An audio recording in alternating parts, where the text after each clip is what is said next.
이제 열흘도 남지 않은 총선, 선거전이 달아오르고 있는데요. 정권 심판론을 앞세운 더불어민주당은 오송 참사의 책임을 묻겠다며 국정조사를 약속했고, 국민의힘은 비례정당인 국민의미래 이뇨한 선대위원장의 청주를 찾아 힘을 보탰습니다.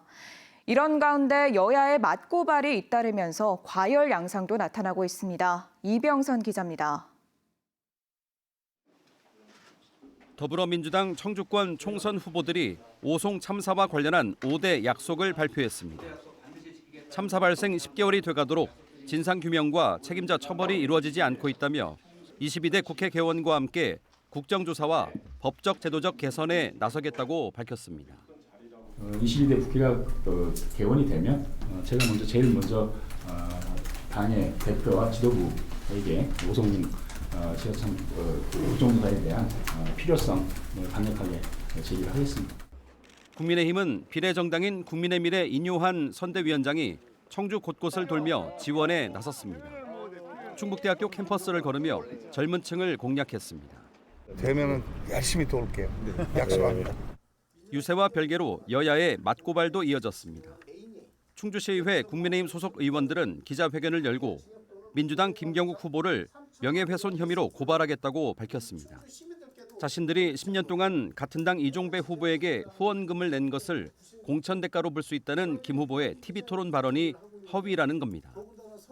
곧이어 기자회견을 연 김경욱 후보 측은 대가성의 여지, 지방분권에 대한 부정적 영향을 말한 것으로 공천 대가라고 단정한 사실이 없다고 맞받았습니다.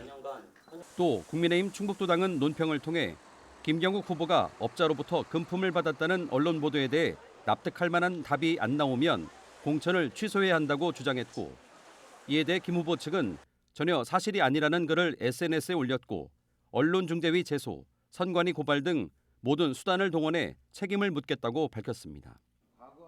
동남 4군에서도 여야의 고발이 과열 양상으로 번지고 있습니다. 여론조사 장비를 구입한 적이 없다는 국민의힘 박덕흠 후보의 TV토론 발언에 대해 민주당 충북도당이 허위사실 공표로 선관위에 고발한 데 이어 국민의힘 충북도당은 예비후보 등록 전 점퍼 착용 등 다수의 선거법 위반 혐의가 있다며 민주당 이재한 후보를 선관위에 고발했습니다. 지역 여야의 공방이 치열해지고 있는 가운데 비례정당 지지율에서 돌풍을 일으키고 있는 조국혁신당도 충북 유세를 이어가고 있습니다. 지난 휴일 비례대표 후보들이 청주를 방문해 육거리 시장 상인들과 만나 대화하고 상가를 돌며 지지를 호소한 데 이어